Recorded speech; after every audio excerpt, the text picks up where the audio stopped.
Mindanao. Mabuhay po kayong lahat. Ako po si Nihaya. Kami po yung nagrally dito na inabot kami ng 8 months.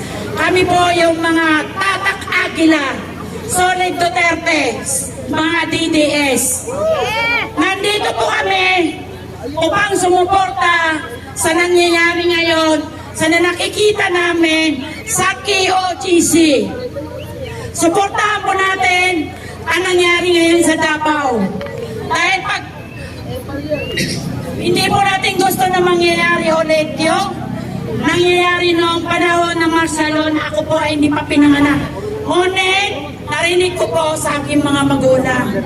Mananawagan po ako sa ating presidente. Ako po, mula senador ka, ay tinulungan kita. Tumakbo ka na Vice President, tinulungan ka namin. Dahil akala namin, ibabalik mo yung dangal na respeto dito sa Pilipinas. At ngayon, tumakbo ka bilang presidente. Nakiusap sa amin si Inday Sara upang tulungan ka na hindi namin siya ibuboto kung hindi ka ibuboto. Ayaw pumayag kami. Milyon-milyon na Pilipino Muslim na bumoto sa'yo. Mga taga Davao, mga taga Manila, Luzon, Visayas, Mindanao. Dahil naniwala kami at umasa kami na itutuloy mo ang naumpisahan ng Tatay Digong na belt sa tunay na pagbabago. Ngunit ano nangyayari, President BBM? Ako po ay nananawagan sa'yo na niloko mo kami, niloko mo ako. Isa ko pong leader. Niloko mo kami, pinudol mo kami. Ang kailangan mo lang maibalik ka sa pwesto. Niloko mo si Vice President Sara Duterte. Lalo-lalo na taong bayan. Dahil ang gusto mo lang ang sarili mo sa pera. Upang maibalik ang pangalan ng mga Marcos dito sa Pilipinas, mapaniwala mo ang mga tao na ikaw ay nagbago. Ikaw ay tutulong sa Pilipinas. BBM, ito lang ang masasabi ko sa'yo. Yung iniisip ko na ikaw ay hindi katulad na isa mong tatay na diktador si Apo Lakay.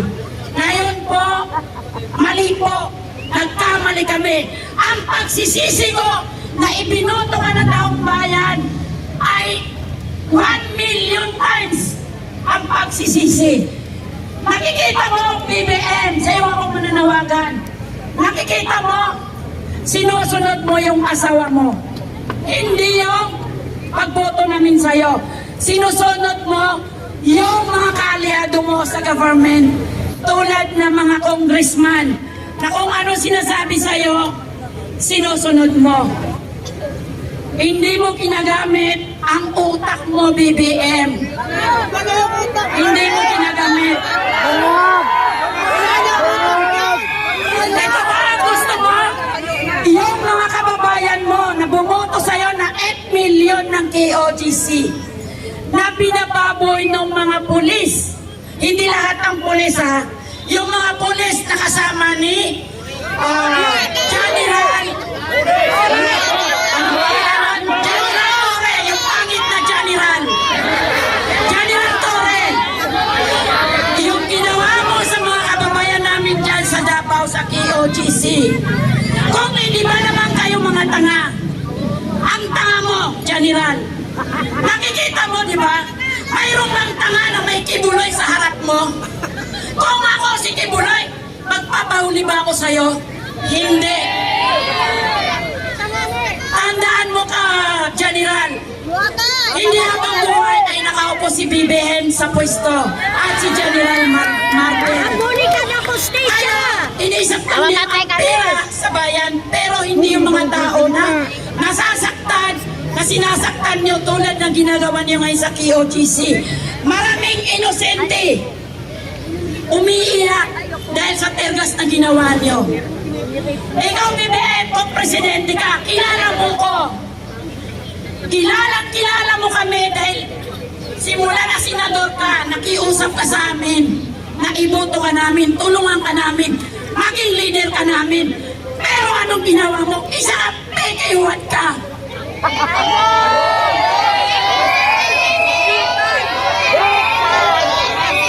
BBM, huwag ka magtago sa brief mo. Huwag mo sundin ang mga demonyo na nandyan sa paligid mo. Yan si Tambaloslos.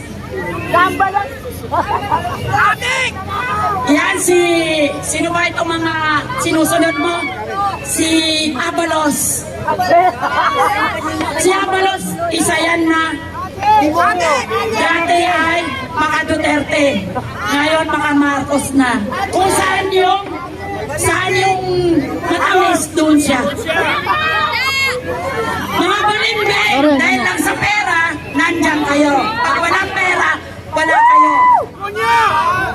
Wala kayong mga bayad. Wala kayong mga itlog. Wala kayong mga itlog. Alam niyo kung bakit? Dahil pera lang ang kailangan niyo. Hindi yung tulungan ng taong bayan.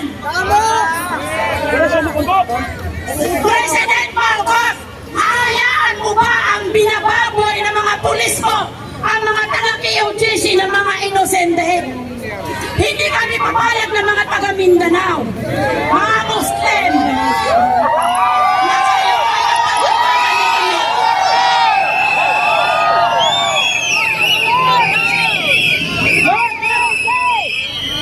Mahal namin ang Pilipinas dahil kami ay umaasa na ang pagbabago ay yun ay tutuloy ni BBM pagkatapos ng Duterte. Pero anong ginawa mo? Niloko mo ang taong bayan. Manluloko! Manluloko ka! Pinudok mo kami!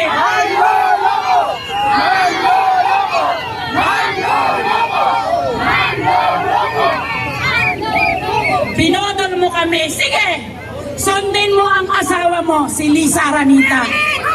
Sundin mo.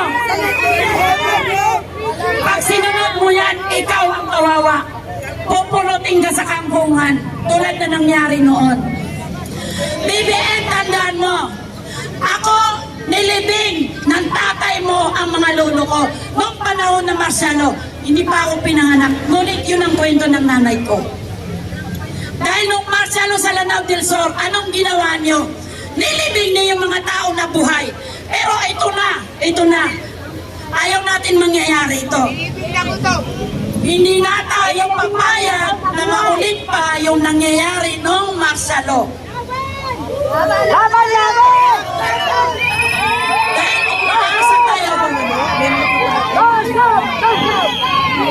Umaasa tayo na hindi katulad ni BBM ang kanyang tatay. Hindi natin alam kung totoo ito si BBM o ano.